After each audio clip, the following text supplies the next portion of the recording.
consider the facts here. Red Dead Redemption 2 and Mafia the Old Country, released 7 years apart, are both about a guy who rides horses in a hot country, which means they're exactly the same, and so it's perfectly reasonable to compare them like to like on how they handle inconsequential details like, does a fence break if you shoot it, or how much does water splash if you shoot it, or will a guy cradle his wound if you shoot him? Sure, we might be comparing billion-dollar apples to bulk discount Sicilian lemons here, but it does prove conclusively that Red Dead 2 was the last good video game made with real passion and not to further some sort of agenda. Oh, I can't even do this facetiously, but it seems as though the internet is obsessed with comparing Red Dead Redemption 2 to everything that comes out, from the latest Assassin's Creed to the new Mafia to even Death Stranding 2 of all things. But why? What is it about Red Dead 2 that makes it the bar to clear, even now, after the best part of a decade? And why does it seem like games and the technology they run on are getting less impressive as time goes on? Well, let's talk about that. And I'll tell you straight off the bat, it's got nothing to do with developers being lazy.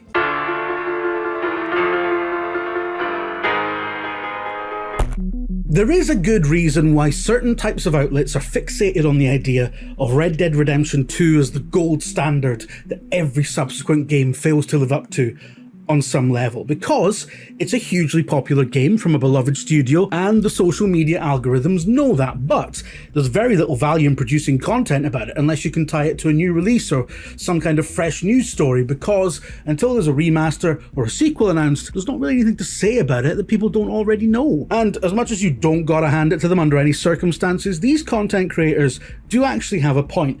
Red Dead Redemption 2 is a stone cold classic and remains one of the most technically impressive game worlds ever realised. Its map is outrageously vast and diverse, with realistically populated urban, small town and rural environments of every kind.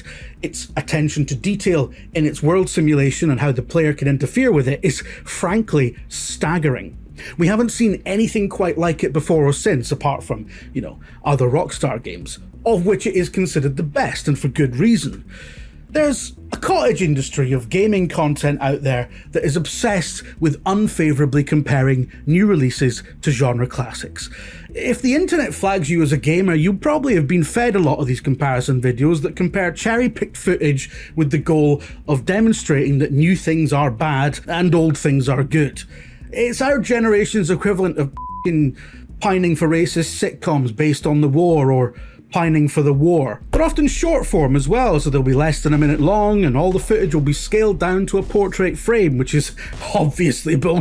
We're clearly not talking about a Digital Foundry level of analysis here. Yes, I'm allowed to mention them, and no, we're not enemies now. Everyone here at Eurogamer wishes them well, we're just not going to go on about it like some people expect us to. I can't believe Digital Foundry walked out on us! Red Dead 2's remarkably future-proof technology and the gorgeous art direction that give it its timeless look is a gift to people who make this sort of petty outrage farming content, because it's getting long in the tooth, and we are at a point where I think instinctively we would expect it to look its age by now. 7 years in terms of the video games industry, this massive ongoing autobahn collision between artistic expression and tech product. I mean, that's a lifetime. The amount of time between Red Dead Redemption 2 and Mafia the Old Country is the same amount of time as there was between the original Grand Theft Auto on PS1 and San Andreas on the PS2. And the difference between those games is mind-blowing. On that basis, you'd expect Mafia the Old Country to be almost as realistic as actually going to Sicily, as if Sicily needs any more lemons. But everyone watching this knows that's not the case, because we just don't have those massive generational leaps in technology anymore. But why? Well, Moore's Law is not the law. The fact that 7 years have passed since Red Dead 2 means absolutely nothing. It's a pithy and effective thing to point out if you want to convince people that video games are crap now, for reasons. But the passage of time doesn't guarantee whatever a YouTuber's narrow definition of progress is. I'm not a YouTuber, I'm a member of the specialist press. When I started high school, there was no such thing as an MP3 player. It did not exist as a concept. And by the time I'd left high school, everyone had an iPod.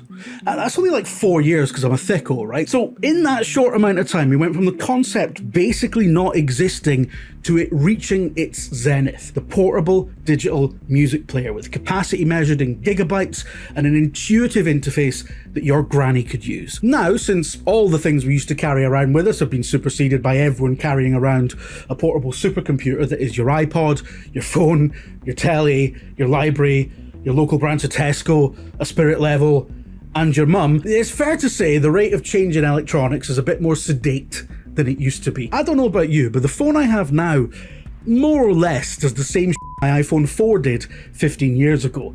And it does it in the exact same way. In fact, if you went back and showed this to a person in 2010, they'd know exactly what it was. They'd instinctively know how to use it. And if anything, they'd probably wonder how you can manage with something that's so big. I mean, to someone rocking an iPhone 4, that's like a broadsheet. If you went back to the time of Diocletian and showed a Roman irrigation engineer one of these, they'd probably ask you not to wave a piece of obsidian at them while they were trying to drain a lake with an Archimedes screw. The exact same Archimedes screw his ancient Greek counterpart was using hundreds of years earlier. Like hundreds of years earlier. And what the f am I talking about? Well, I'm just trying to illustrate that the rate of technological advancement is not and has never been constant. Progress is not guaranteed in tech or science or medicine or anything. We've just come to expect it because we happen to have lived through a time of accelerated change. And I think our brains have also been cooked by concepts like Moore's Law.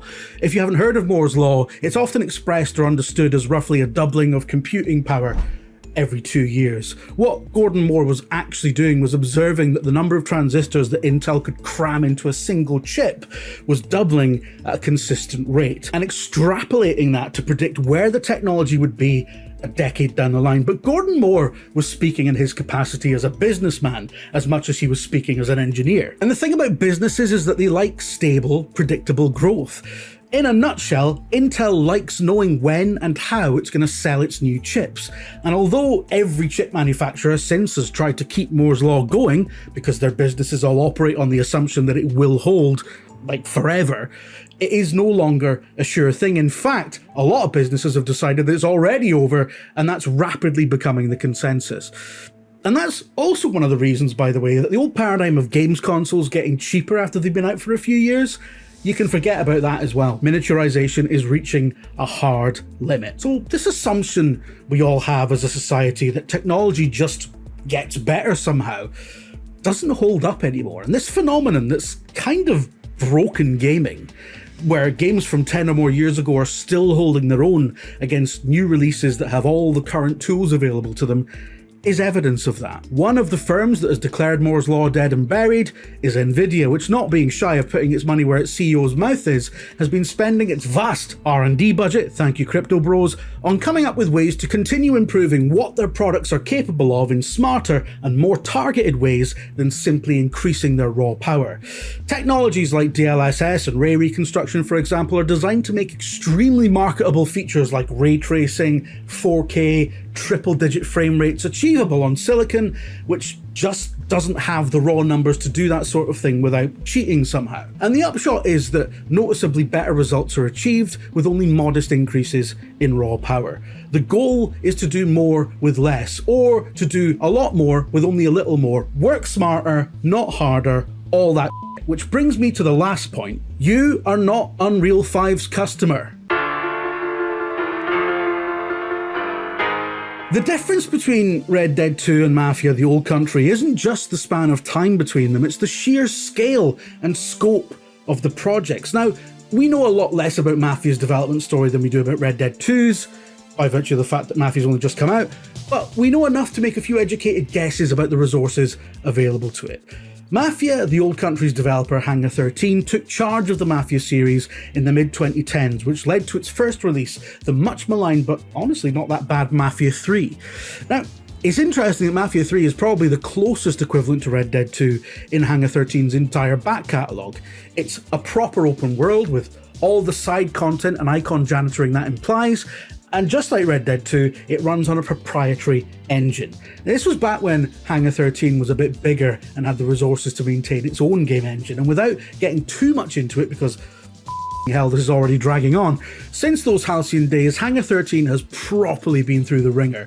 We're talking huge expensive projects getting cancelled, multiple layoffs. One of its 4 studios lost 2/3 of its people in one go at one point. The Hangar 13 that made Mafia the Old Country is a much skinnier beast than the well-resourced one that made Mafia 3 all those years ago. And that's why, instead of a full fat Mafia 4, we've had a remake of the first game, a linear mission-based experience, and The Old Country, which was marketed as a return to the series' roots, i.e. a much smaller, more focused experience. Not because of any artistic restraint, you understand, because it's cheaper to do that. Before you start typing down there that Mafia 3 isn't as good as Red Dead either, what you talking about, Jim? Well, yeah, it's not, but even in their heyday, Hangar 13 was nowhere near as big or as rich as Rockstar. They never had the money to have one guy spend 6 months on making horseballs react realistically to wind chill.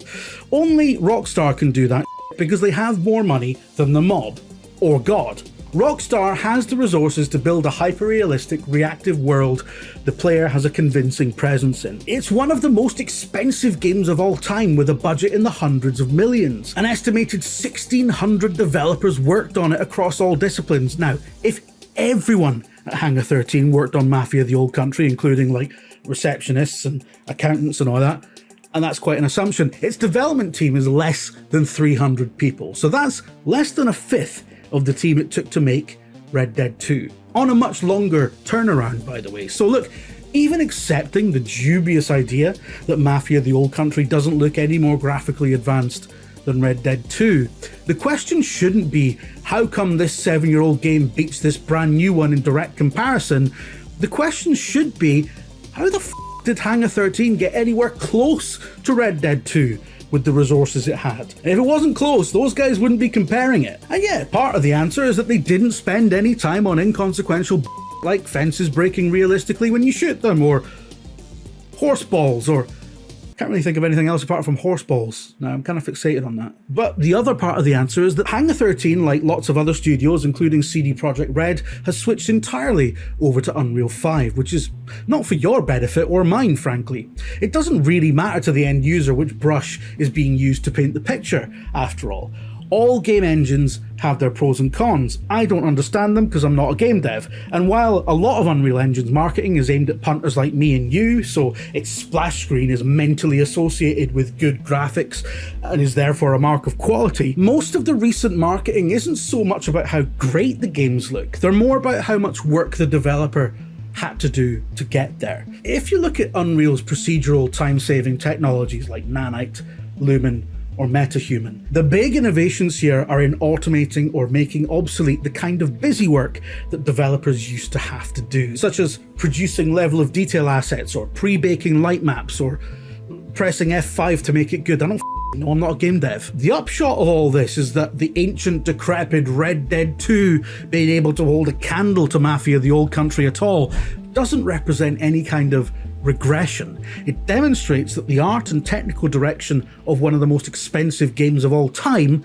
was built to last. I should think so, frankly. It demonstrates that technologies like Unreal Engine 5 and others have democratized the kind of fidelity that 7 years ago could only be achieved with bespoke technology and a bigger wage bill than Real Madrid, and that the economic feasibility of AAA game development is undergoing a massive rethink because it's just not as sustainable as it was in its 2018 form unless the end product is guaranteed to make $1 billion.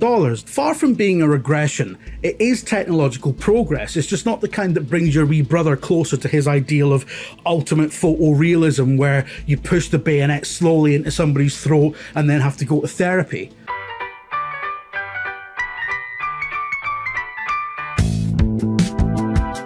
Mafia the Old Country is a bit of an experiment. Can a studio make rent by knocking out these smaller games?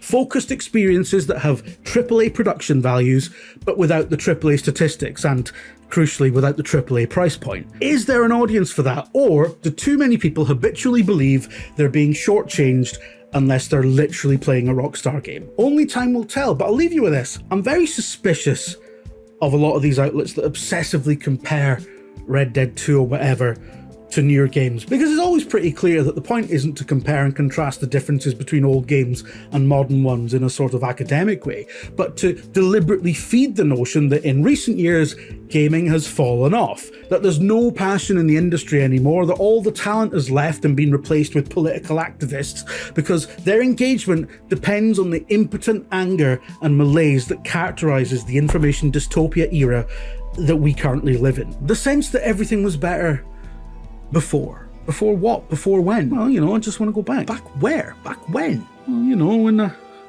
had light in my eyes and I still had my whole life ahead of me and I could go out with my mates whenever I wanted and I didn't have responsibilities and debt and life wasn't an endless meander from one disappointment to the next. I could still see my Taja and Red Dead 2 had just come out. Alright, I was only asking.